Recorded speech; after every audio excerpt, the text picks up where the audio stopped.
May 28th to May 30th marks our first residential campaign. Look for the volunteer canvasser identification buttons and please give generously.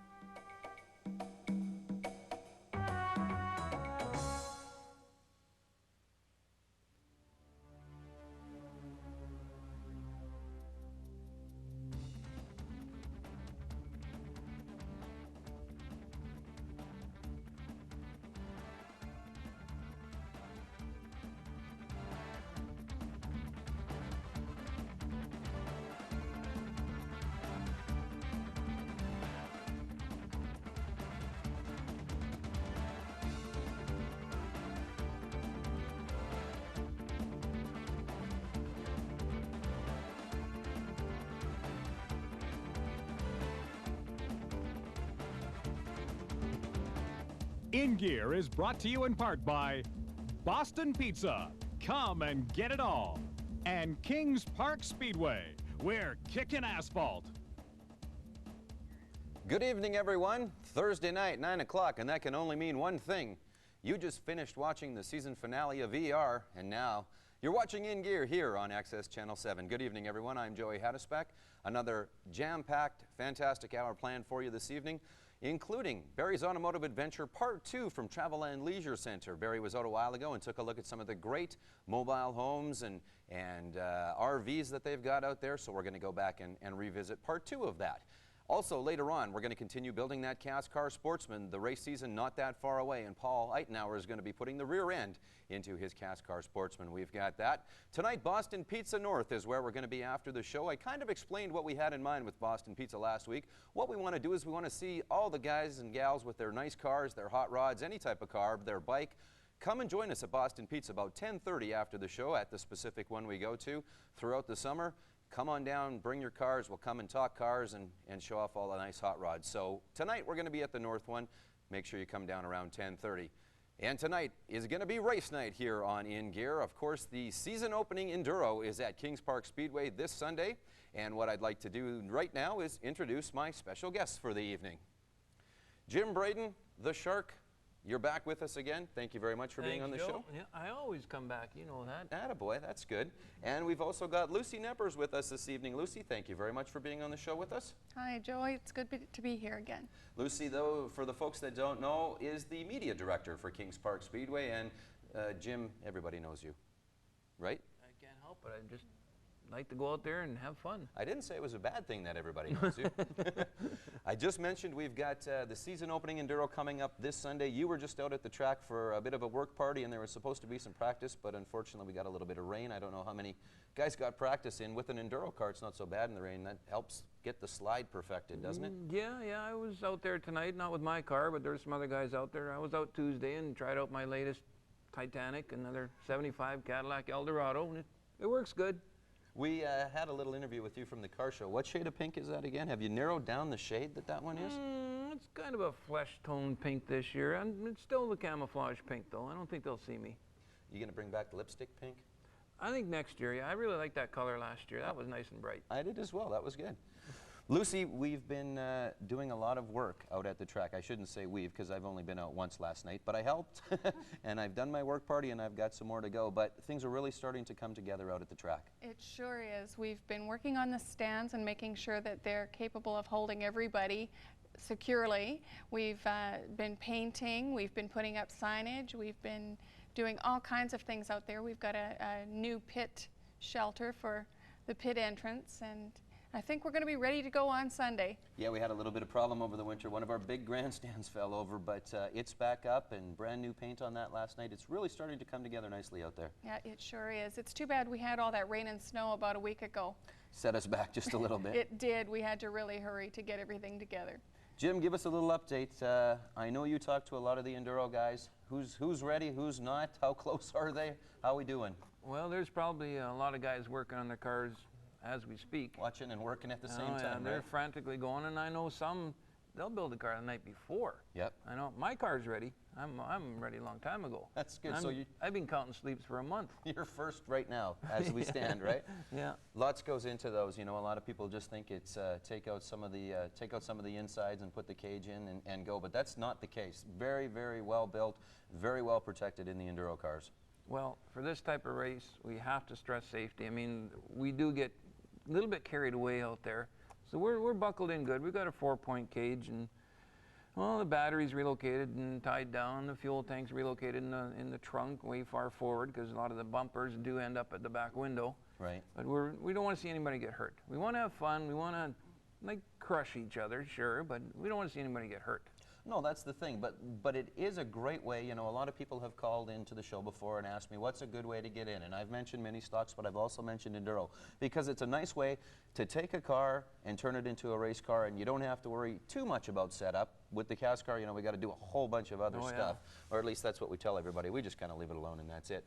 But with the enduro cars, it's really basically take out everything that's going to light on fire, do everything except the front windshield, I believe, put the cage in, and then, like you say, some of the other safety features as well. You had to mention fire, didn't you? Well, I didn't.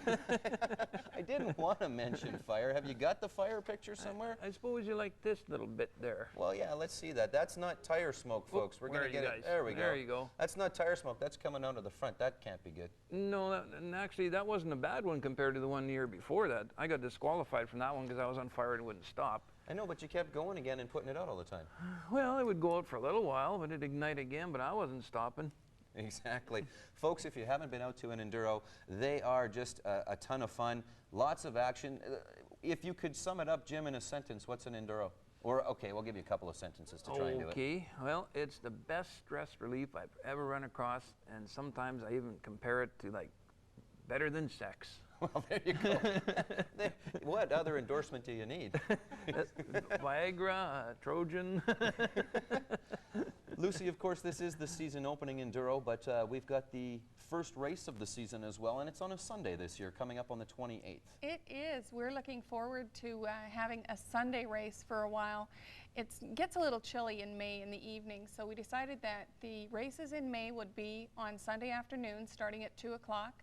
And in September as well, we're going to be running races in the afternoon on Sundays. That way we get to keep a little bit warmer out there. Our regular night, though, is going to be the Saturday nights, and I've got a full schedule here, and we can actually talk a little bit about some of the places that people can find that schedule. The phone number, let's start with that, the club phone number, please. The club phone number is 721-4040. We also have a website, www.kingsparkspeedway.com. And you can basically get a hold of us through email, through the website, through the phone number, or through yourself on InGear. Yes, they can always do that as well. If they've got a question, please give us a call. You can see, folks, up on the screen right now. Again, it's www.kingsparkspeedway, all one word.com. And just a wealth of information. I was out there today kind of surfing around. I'm there every couple of days, so I don't know why I had to go back and look today. But there is really just a ton of information on there. There's the driver profiles to an extent, each of the classes we talk about, the rules, what the club does, some of the history of the club as well. I was looking at that, and that was the first time I read that today. And it's the club's been around for a long time. The track's been in a couple of different locations, and I can't even remember. We had our 50th anniversary last year of the Regina Auto Racing Club. We did, and it was a great time too. We had all kinds of activities going on out at the track that to celebrate. Our now 51 years. The track is 30 years old itself. Before that, we were a long ways off. Dirt track before that. Yeah, but that's where a lot of that's where it all comes from. You know, you still see a lot of dirt tracks. I know Rosetown has theirs up and running again. Swift Current.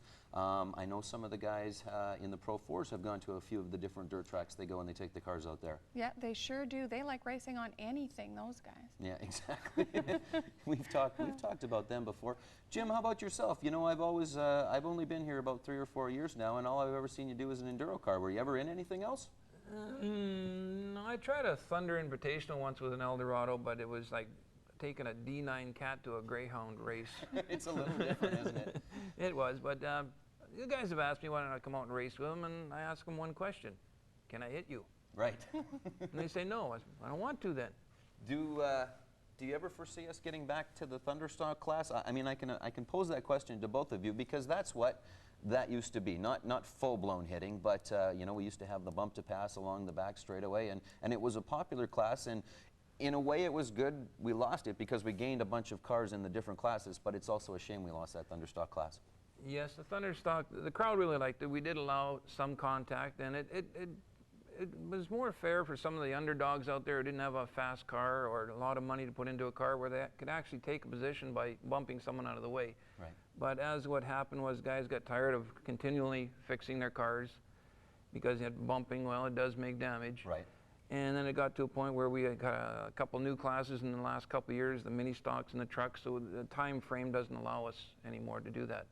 I sure miss it though. Yeah, it was a lot of fun, and it was another way of guys to get in. Now, if an enduro driver takes his experience from that, can he take that to a different class? I've got Quentin Silzer in my car, and he used to run a lot of enduros, and you know, I put him in the seat of the cast car and I say, okay, it's not an enduro, it's not an enduro, don't run into stuff. And he's made the move fine. You know, he does a wonderful job when he gets in and runs the car for me. And I think there's been some other guys have moved up from the enduro class as well and into some of the other classes, have they not? Oh, definitely. There has been some that moved, that started the low end where I am.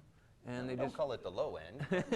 well, the budget class. Exactly. And they got a taste for it and thought, wow, this is fun. Right. Then they want to do it more often because enduro's only twice a year. Yes. Now the regular racing, you can be out there 8, 9 times a year. So these guys got a taste from enduro and yes, got into other classes. I know a young man that works for me. I let him just test drive my enduro car once, not even in a race, and lo and behold, this year he buys a full-fledged cast car race car. That's right. Yeah, we're going to see Lauren out in about a week and a bit. So that's the thing. If you can get in anyway and you get that hook. I know I took a couple cars out in Saskatoon before I moved here, and that was it. I had to get something. That's what it's all about.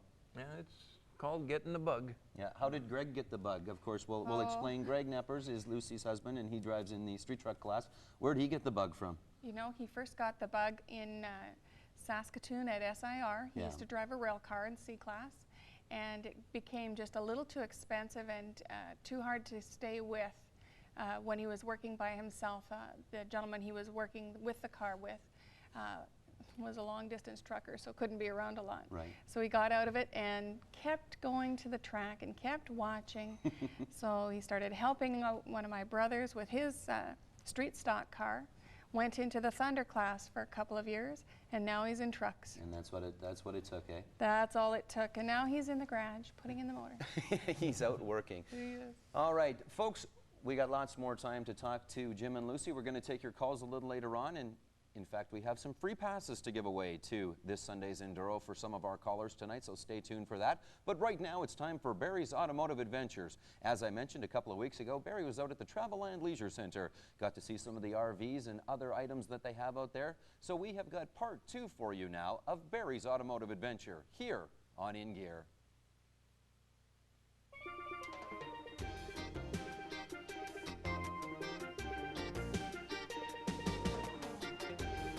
And welcome back to Travelland Leisure Center in Regina as we continue to look at RVing for 2000. It's incredible. KL, we've stepped out into the yard, and you said you wanted to bring me out here because you wanted to see what you describe as the lap of luxury. That's right, the lap of luxury, if I can use a cliche, one of our Cadillac models, the designers, the Jayco designers, which is designed in such a way that people have total luxury as well as not just camping, but spending extended periods of time in the trailer. Now this is, again, a fifth wheel. Yes, it is. It is a fifth wheel. Okay, this is nothing like a fifth wheel I remember. I remember the old heavy-duty, tough to pull around, no suspension fifth wheels. That's correct. The suspensions on these and the weights are all designed in such a way, computer designed, so that the suspensions are wholly adequate for the weight of the trailer.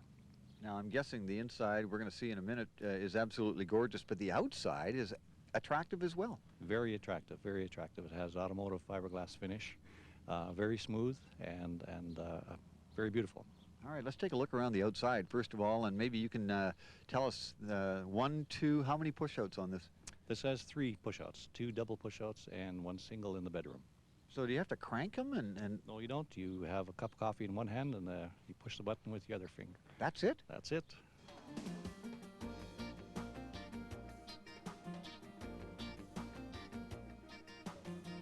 Okay, I always said a fifth wheel. For those that are not familiar with a fifth wheel, this hookup goes into the back of a pickup truck, I'm guessing. Yes, it does. Yes, there's a special hitch that goes right onto the back, inside of the box of a truck, and that slides in right onto the pin back underneath here. And it's a very quick hookup. Just takes a matter of minutes and you're hooked up. And as you said earlier, a lot more stability. A lot more stability because you have the weight over top of the back wheels of the truck instead of on the bumper. All right, this is absolutely tremendous. I'm dying to go inside and take a look. It's hopefully it'll be a nice surprise for you.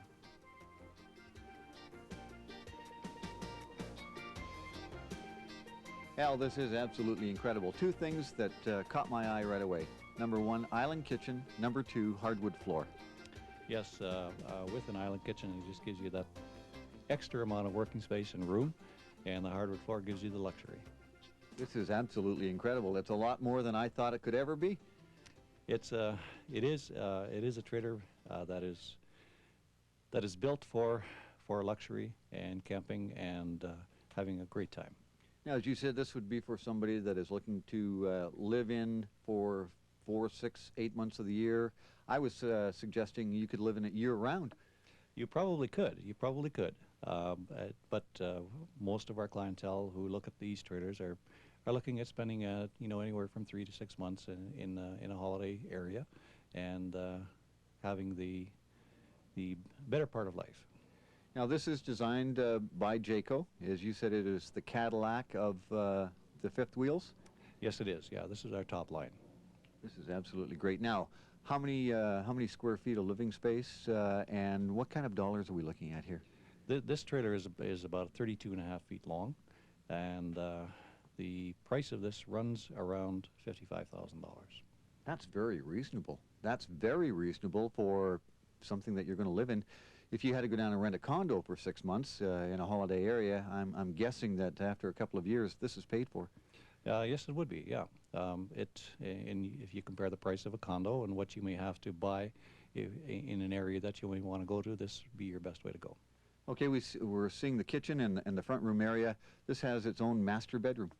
Yes, it does. Yes, with a slide, which the bed slides right out, giving you a tremendous amount of extra room and ability to walk out in around the beds and get to the closets and enjoy your night.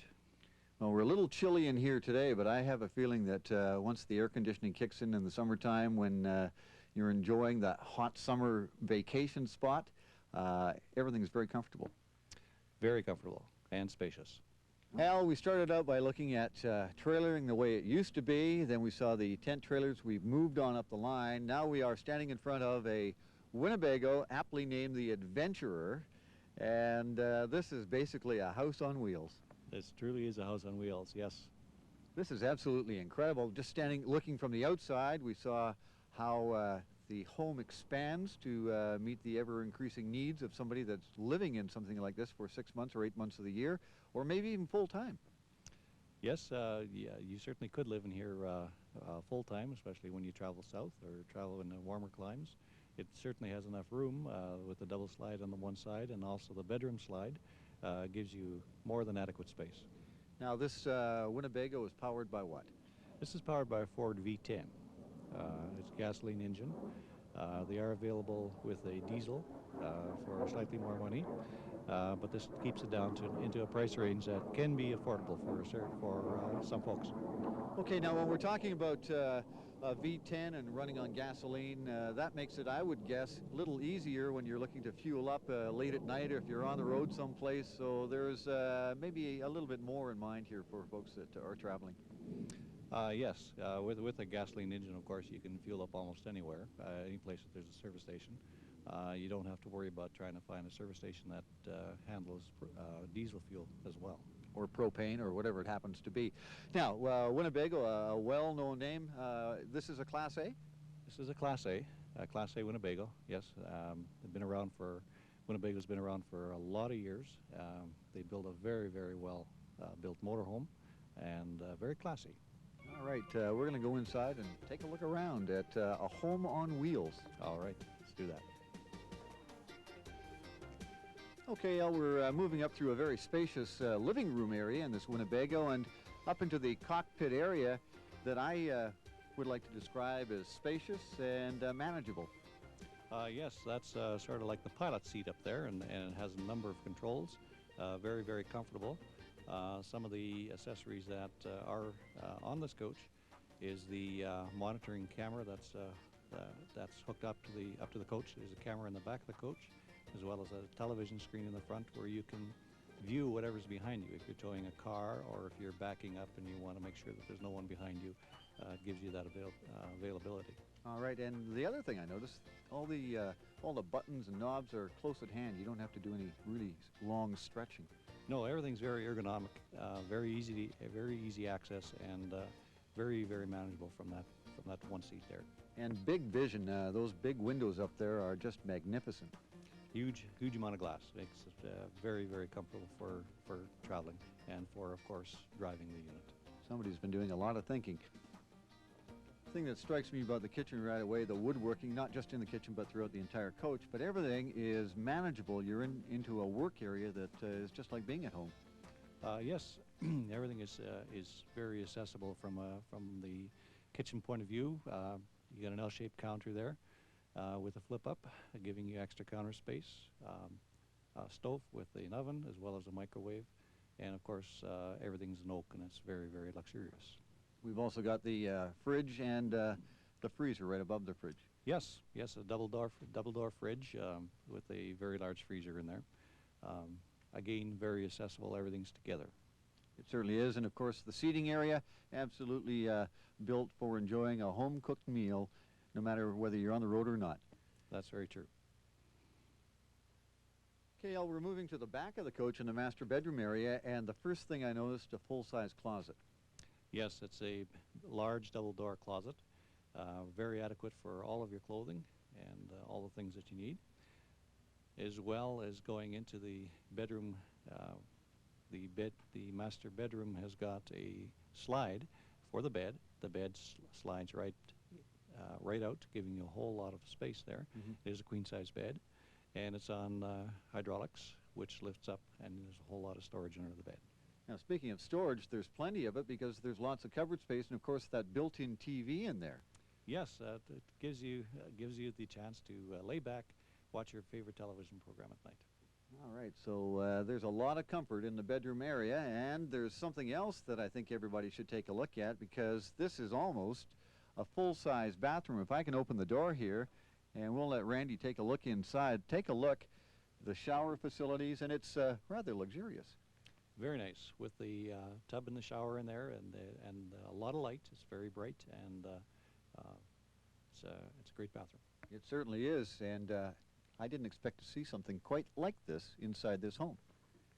No, it's with the 35 feet, it gives you just that much more space in terms of expansion in all the various areas of the motor coach itself. All right, this is really quite the luxurious unit. It's called the Winnebago Adventurer, and I'm sure you could find a few adventures in this particular coach. Yes, you can. You could certainly have all the adventures that you wished, and you can travel exactly where you want to go and what you want to see. We've seen a lot here today so far. If folks want to know more, could they get hold of you? Yes, they can. They can get hold of me at Travel and Leisure Center and by telephone 789-3311. Al Peel, thank you very, very much for being such a gracious host. We'd like to thank Kim and everybody else here for making us feel so welcome. I look forward to seeing you again on another edition of Barrie's Automotive Adventures.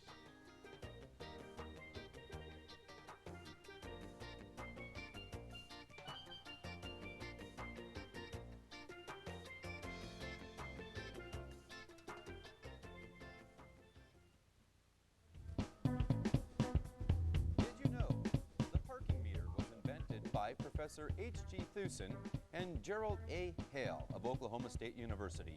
And the world's first parking meter was installed in Oklahoma City, USA in July in 1935, and we've been paying for parking ever since.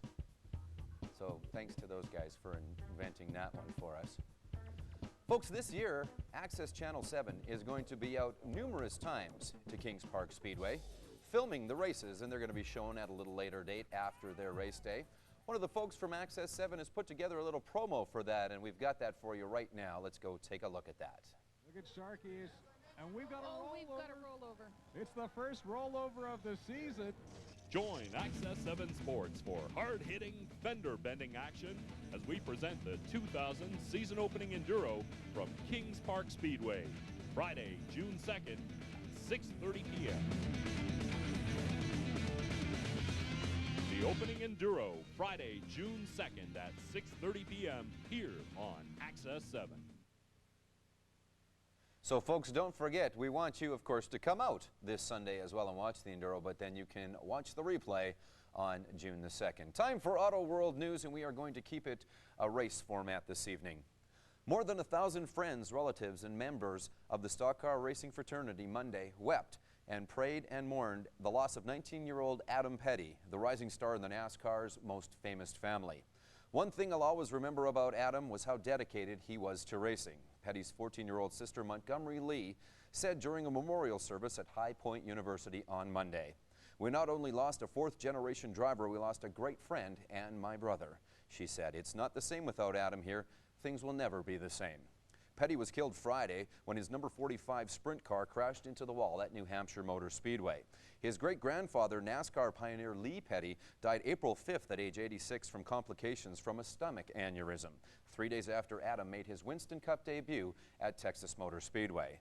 Joining Adam's father, Kyle Petty, and grandfather Richard Petty, the 7-time NASCAR champion, at the funeral were racers Terry Labonte, Dale Jarrett, Ward Burton, and many, many others. Kyle and Patty Petty held hands and sobbed quietly as Reverend Douglas Carty read recollections of Adam's life. And it's a sad, sad note again that we have lost yet another of the Pettys and yet another of our heroes.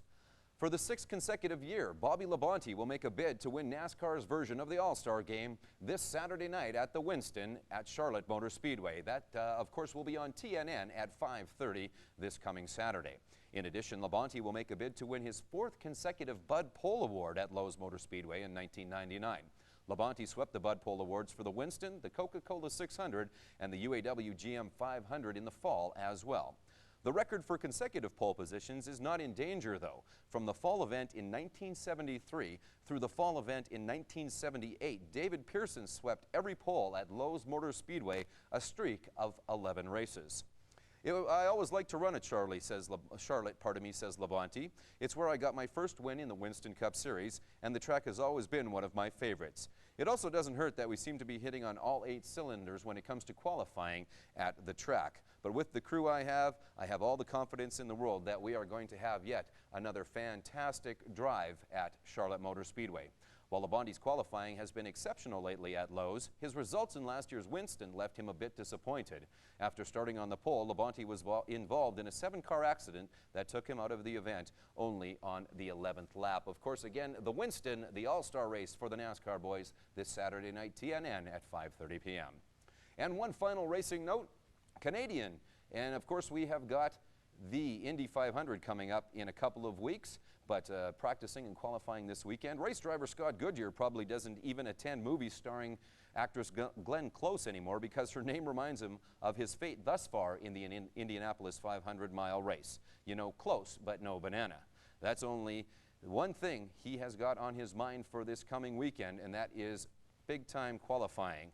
"I've started in the front row, I've started in the back row, I've started in the rows between," he said, "and all I want to do is win the race." The driver of the number 4 Pennzoil car reached age 40 last December and realizes he is getting closer to the end of his career than to the start. In '92, he started 33rd in last place, but mounted a late race charge that put him on the tail of Al Unser Jr. as they exploded out of turn 4 on lap 200. He got his nose even with Al Unser Jr.'s rear wheel as they reached the checkered flag in a great finish. The difference between first and second was .043 of a second, closest in Indianapolis 500 history. But that was no consolation for Goodyear. He started 5th in '97, but couldn't quite run down Arie Luyendyk, finishing second, the margin of defeat .570. Many, many other close calls, and then there was 1995. He started on the outside of the front row, actually crossed the finish line first, but he couldn't even win that way as he passed the pace car on a late restart and was relegated to 14th place because he didn't respond to the black flag. So hopefully a little better luck for Scott Goodyear this year. Jim, you ever pass the pace car? I can identify with his predicament. You can? You? Oh, that's good. This will be my 20th consecutive Enduro, and I've been close too, but never in a cigar. 9th place? No, what's the best you've done? I know 9th place was last year and you got your $1, but I'm sorry. I had to bring it up just once anyway. When was that? 3 years ago, my car died short of the checkered flag. Yeah. And 2 cars got going, battled it out for first and second. I got third twice that year, and they only paid first and second. Exactly. So now they've kind of lengthened that out a little bit. Well, they did last year, and then I'm sure it was fixed because they said they're going to pay up to 9th place. I thought, great. So guess who got 9th place? Me. I said, oh, good, I'm going to get a check. And they said, oh, it's only $1. I've still got that check. You got that up on the wall at, Oh, at Sharky's Auto Rescue? Yeah, yeah. Okay, this Sunday, 2 o'clock is the start time. Let's explain a little bit what goes on, and there's also some people we need to mention that have come on board as sponsors this year and helped up that prize money. So let's talk about, A, what do we do when we're there, and B, what happens at the end? Okay, well, this Sunday, May 21st, racing starts 2 o'clock sharp. Gates open at 1. Be there early if you want a seat. I know the weather's going to be nice to us for a change. Yes. It's going to be packed. It always is. And this year, both Enduros, May and September's, are sponsored by UAP Napa. Right. They've been very generous to this year, and they wanted this event, and we're very happy they're sponsoring us. The folks that haven't had a chance to come out before, we kind of start off the afternoon with a couple of heat races, let the guys get out and have a little bit of fun. What happens in those ones?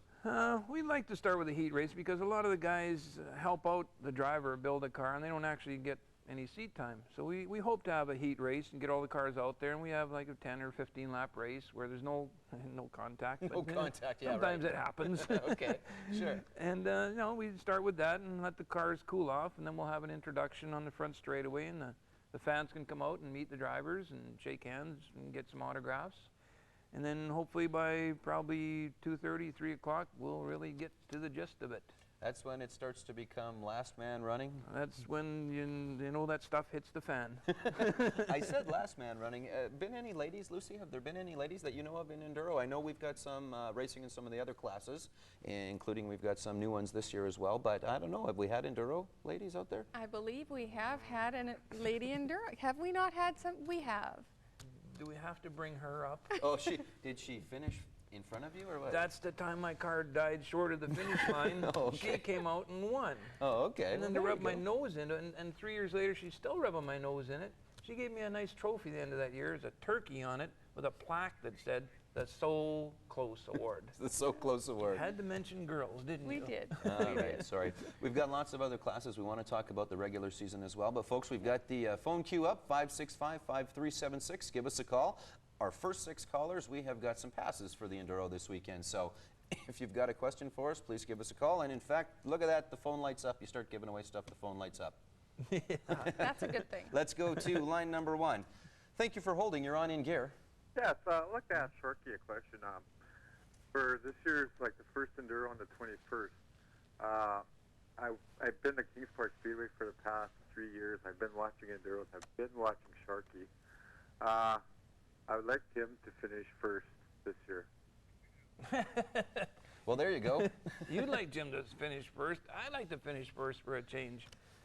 I'm trying my damnedest, believe me, I am. I pull out all the stops. I try to get well prepared. I need a crystal ball to know what's going to happen to me so I can be prepared for it. But believe me, I'm trying. None of the races, I don't imagine, have been the same from one to one. You know, you get different guys out there and different styles, and it's never going to be the same race each time, is it? Oh no, you just don't know what to expect. You know, usually like we're friends before the race and after the race, but during the race you have no friends. You have no Believe me. friends, eh? Are you going to get a chance to come out and watch this Sunday? Oh, actually, yeah, I got about 6, 7 people coming on Sunday. So I told them all about Sharky. So Sharky, you got to do your best, man. No pressure, buddy. Yeah, no pressure. All right, thank you very much for the call. You bet. Have a good night. Thanks. All right, we've got someone else on the line. Hi, thanks for holding. You're on In Gear. Yeah, I'd just like to ask Sharky if he ever considered driving a big Dodge instead of those Eldorados. Never, never. I vowed to win in a front-wheel drive Cadillac Eldorado, and I've got 4 more stashed. I thought No. you had 6, or no, you got a couple other ones. Well, don't I you? kind of scavenged parts off of 2 of them. So, Oh, okay. But I got 4 more runners yet. Yeah. I drive a Dodge. Does that count for anything? Oh, yeah. Oh, okay, good. Except I try not to run into anything. So, because don't forget, we've got the Enduro, but then we've got the regular race season starts the next Sunday, the 28th as well. So hopefully you'll be Yeah. up for that. For sure, I just hope Lloyd's in it again for this Enduro. Going to be an interesting one? Oh, yeah. All right. All right. Thanks very much for the call. Thanks. Take care. All right, we've got someone else on the line, but we're just going to hold for a second. Lucy, let's talk about some of the other classes. As we've mentioned, we've got the Enduro this coming Sunday, but then our first regular race is the 28th. Let's talk about trucks. I bet you know about the truck class. We have trucks. We've got quite a few trucks out there this year. I'm looking at 8 to 10, maybe as many as 12 trucks this year. We've got some new guys out. Right. Corey Capel has a beautiful truck. It's not going to be that way for very long because I'm sure he's going to get rubbed. The guys have been working really, really hard. They're going to be running, some of them are going to be running racing fuel this year as well, so they should, I can see them picking up their speeds quite a bit. We saw Corey's car, geez, that cost me $1 every time I say that. Yeah. We saw Corey's truck at the show, and Yes. it looks great, and he's been working on that. It's going to be nice to see some fresh blood in the truck class. Oh, it sure is. We've got a few new members this year, and it's just been exciting watching them get their trucks ready, even though mine isn't. No. But that's okay. Have you guys got something for Mr. Becker this year? Well, Mr. Becker is actually a really good driver, and he's got an excellent pit crew that help him out a lot. And he's very competitive.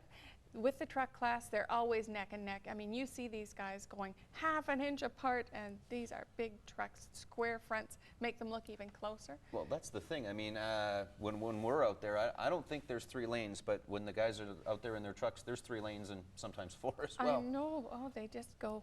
That's a very exciting class to watch. Yeah, it's been around for a couple of years and growing, and that's nice to see. It is. All right. Great. Sorry, go ahead. Okay, we've also got the Cascar Sportsman, which is the class you're running in. Right. And I believe we've got some new people with that this year too. We're looking at least 6 cars, if not 8, in the Cascar Sportsman division. Very fast, very competitive, very close, very, very close racing. Yeah, we've got some new. Jim, you had mentioned your guy that works out at the shop with you, Lauren. He picked up Gerald Eitenauer's car, so there's going to be a couple of Dodges back out full time, and Lauren's got a little bit of learning curve, but I think he's going to do okay, and it's nice to see. You know, we were talking about Terry Becker. I'd like to see Terry come up to Cascar, and I'd like to see a couple of the other guys. I mean, I don't want to lose cars and trucks out of the other classes, but some guys like Terry, some guys like Greg, maybe get a Shane Hanna up into the Cascar and see if we can't get this class a little bit bigger and have a little bit more fun. That's right. I'd like to see all the classes grow. I'd like to see 20 cars on the track at any one time. It's more exciting with more cars. Definitely. We've got the mini stock class up a little bit this year as well. We do. I'm looking at 18 to 20 cars in the mini stock class this year. They're fun to watch. They look so small, but they actually go very, very quickly. Fly over corner 3 and land in the rhubarb. They fly when they go over. Yeah, that class has come on in the last little while. For those that don't know, mini stocks are smaller cars. There's a lot of Volkswagens. There's a couple of Hondas. I think there's going to be a couple of Datsuns out there. I've seen one getting ready. Looking forward to seeing that. We've had some BMWs as well.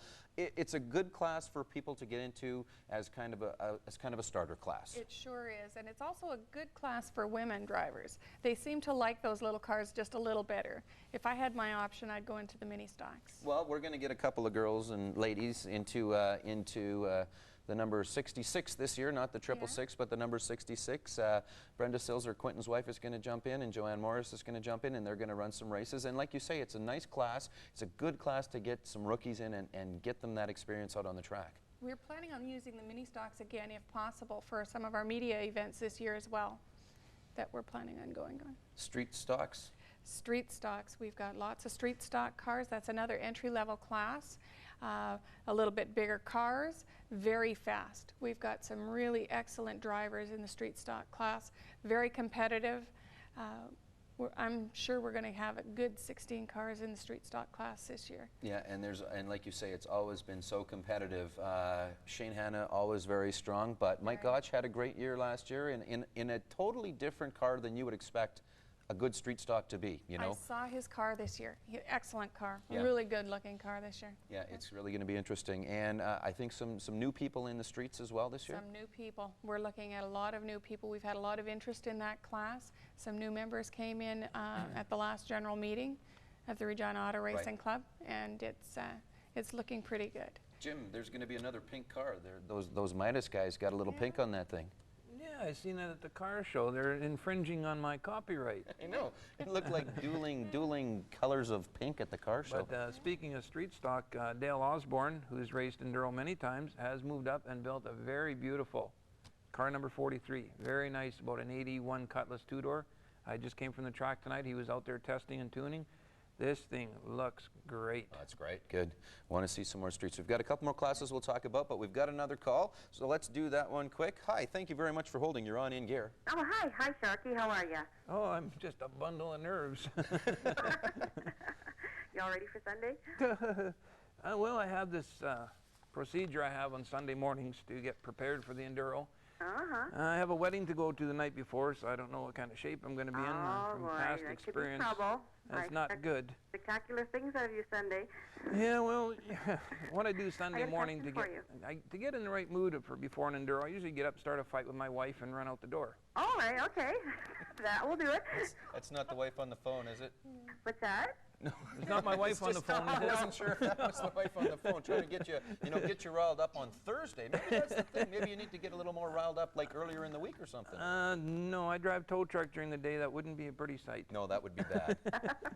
We can look forward to seeing you out on Sunday. Okay, now that's great. I got a question for Sharky, though. Sure. How do you feel about getting some women out amongst you guys in enduros? Oh, I had a bad experience once with Leanne Ford beating me, but yeah, I like some women out there. You know, I'd like to do some payback. Well, thanks. Good luck to you on Sunday, Sharky. Thank you. I'll need it. All righty. Thanks for calling. Thank you. Bye-bye. Bye-bye. All right. Speaking of racing, the Racer's Edge has been an ongoing saga with Paul Eitenauer. He's been building a CAS car Sportsman from the ground up, and I, for one, am looking very forward to that car being finished so that it can come out next Sunday and race with us. So I know Paul has been working very hard. And we've got another segment. We've got the rear end going in tonight. So let's go take a look at that. Here's Paul Eitenauer and the Racer's Edge here on In Gear.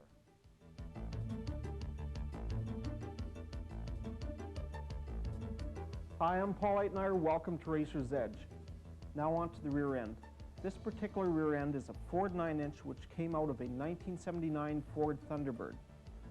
What we've done, we stripped the rear end. We've taken the gears out, the axles out of the sides, the brake mechanism that came with that Thunderbird. And from there we went down to Ross Machine Shop where this particular floater rear end was built down there. We're going to start on the rear end itself. This is the only stock part that is left of the rear end. This is the center section. What we did, we put this rear end up on the lathe. We've cut off both axle tubes here and pressed them out. And then what we've done is constructed brand new axle tubes. And from each axle tube we have a snout which was machined on the CNC lathe there. From the snout here, which is again welded, everything's welded back together. From the snout we've gone to our hub assembly. This hub assembly as well was machined down there. We have quite large bearings, as you can see by the inside diameter of the holes here. The bearings for this particular rear end, which is actually the same as a Bush Grand National rear end, the bearings themselves are actually about $300. And we're just going to, from the hub here, we go on to the braking system. We've got a plate which mounts to the hub, again using the grade 8 bolts, nice and strong. And from the plate we go on to the brake rotor itself. These two components are as well aftermarket. Now to install the hub we're going to start off by sliding a bearing onto the snout here. Next we'll be sliding this hub over top. These hubs are all made out of steel. It's one of the rules that CAS car has given us. No lightweight components. And then slide the second bearing on. The bearings have quite a tight fit, so some days it's quite a challenge to get them in. And from there we're going to be placing what we have as like a locking washer. This is going to lock the bearings in place for us. And then we have a special nut that goes on.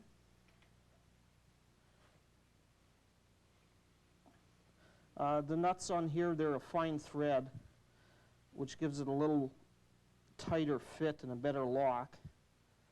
There, and once this is snugged up, what we're going to be putting over top. This is called a drive plate. And this being a floater rear end, we can actually slide the axle out of the center of this, or if an axle happens to break, we're not going to lose a wheel off the car.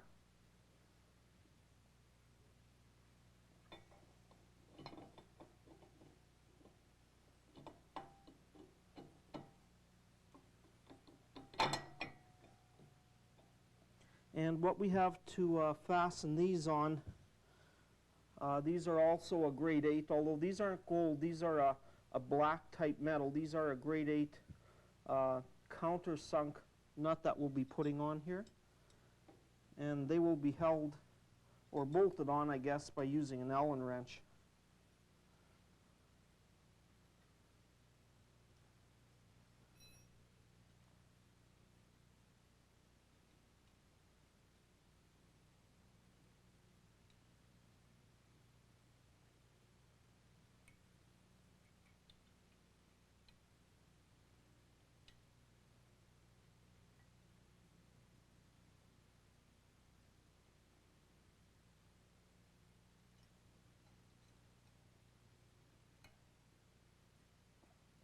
And going from here, all we're going to be doing is installing the little end cap.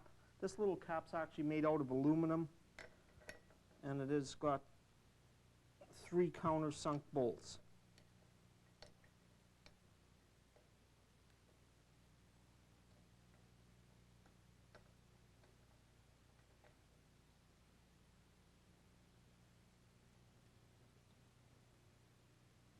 And from here, we're going to be going on to the spring pots that I've fabricated for the rear end here. Now, for the rear end suspension components, we're going to go down and look at the rear spring pots that I've fabricated. We have 2 plates, which are made out of a 3/16 steel, plate steel, and on the bottom we've welded another plate, and this is where the spring will sit on. And here we have the coil spring, again, 1 on each side of the car. And also we have the weight jack pop, 1 on each side of the car. And this center hole is for the weight jack bolt. And this will allow us to change the suspension setting at any time very easily.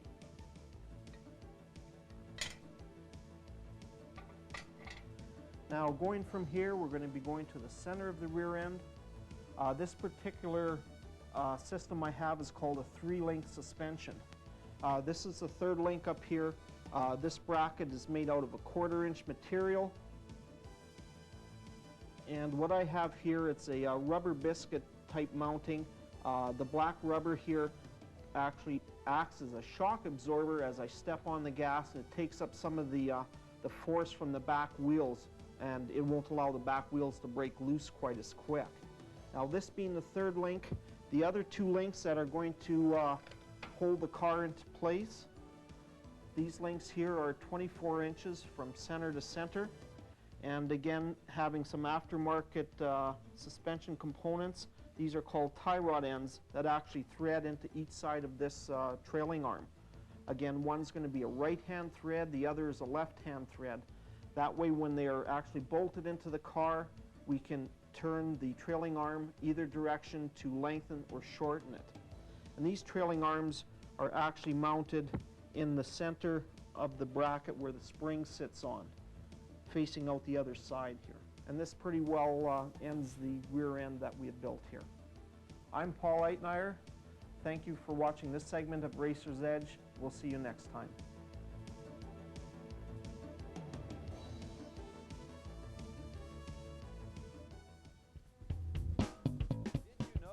The first mechanically propelled vehicle to travel 100 miles per hour without a breakdown was Francis Hill's steam coach in 1840.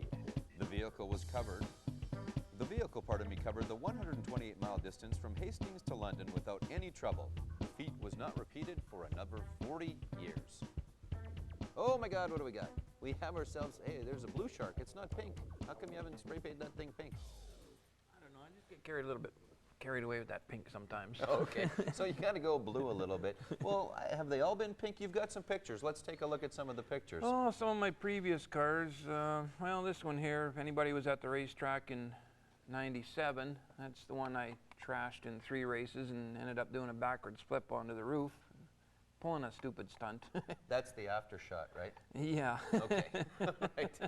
Have we got it before? I think you got it before. I don't know of the same car, but show the folks what they kind of look like before they start out. There we go. I was going out onto the track before the race actually started with one of my earlier pink cars, and at that time I put 620 on it for Barry Davies, who was with, or is with CK Radio at the time. That's before. We haven't seen Barry for a while. I wonder what he's doing. I wonder if he's hiding out. I think he is. But we showed one of the sharks. What's the story behind the sharks? I know the real story behind the sharks, but a friend of yours was down in Niagara Falls and picked you up a couple extras?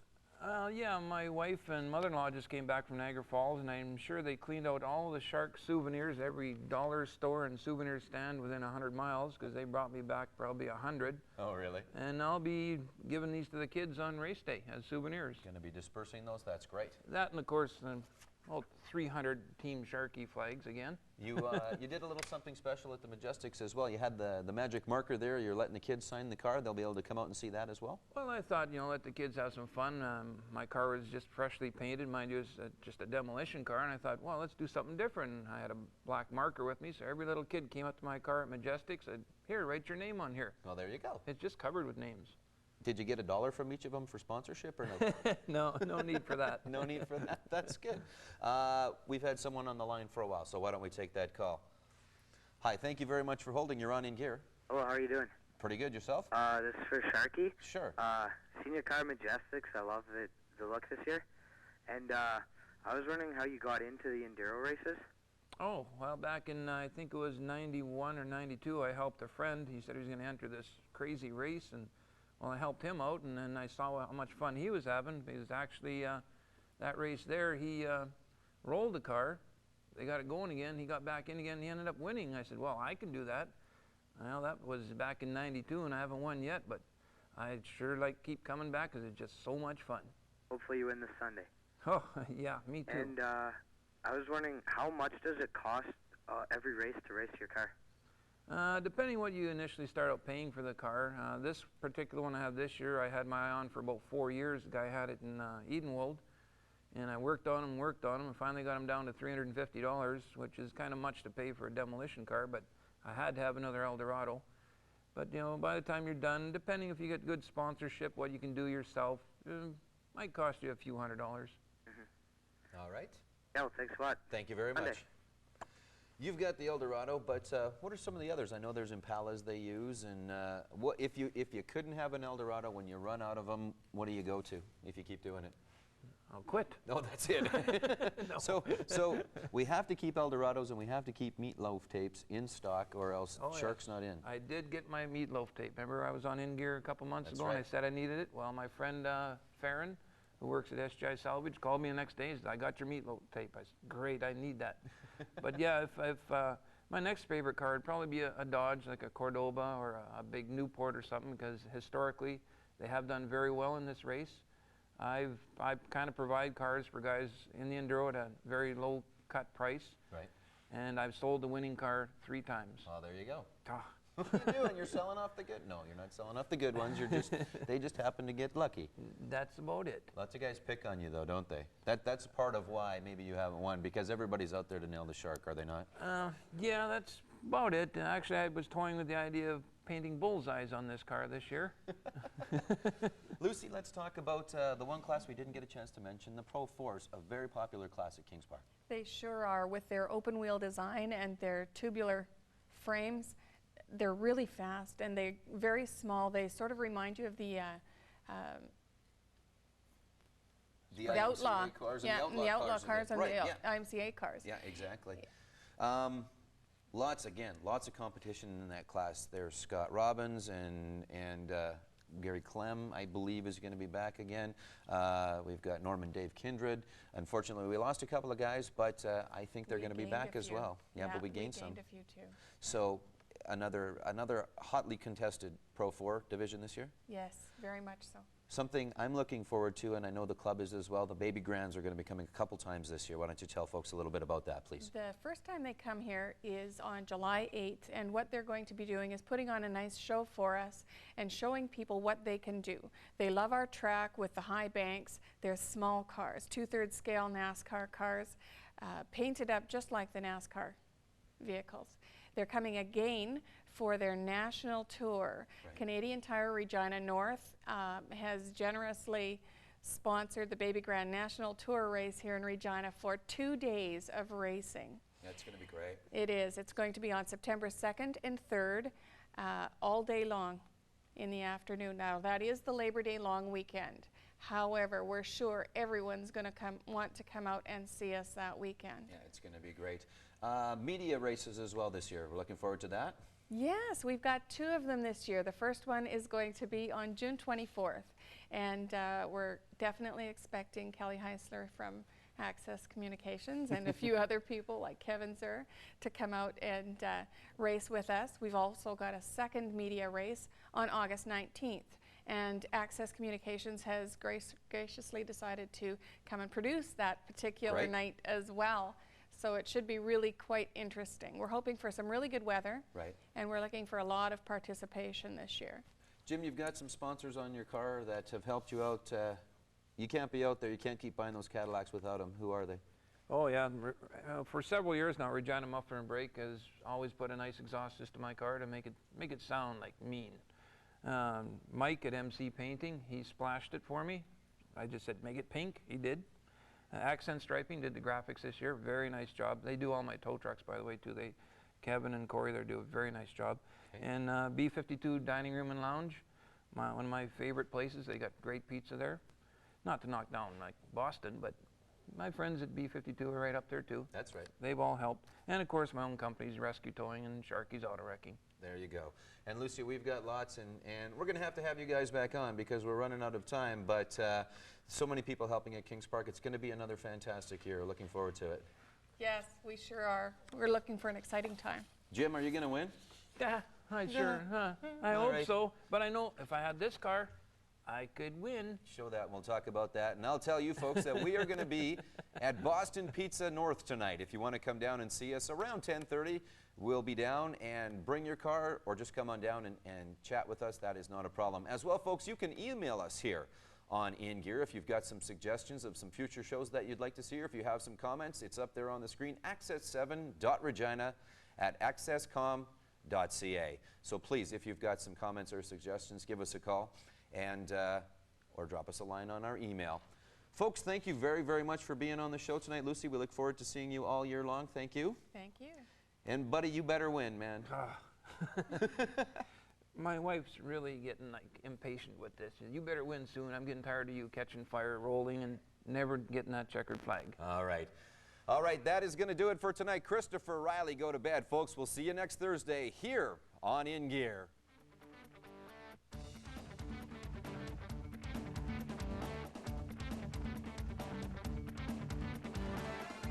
In Gear is brought to you in part by Boston Pizza. Come and get it all. And Kings Park Speedway.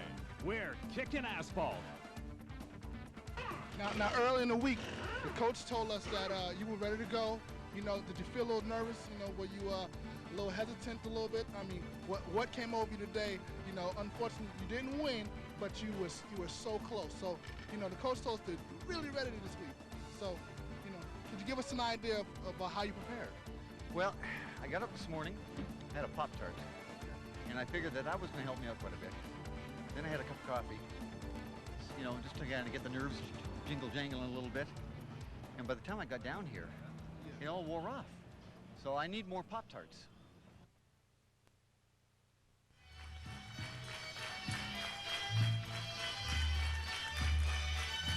And through sport, children gain the confidence to realize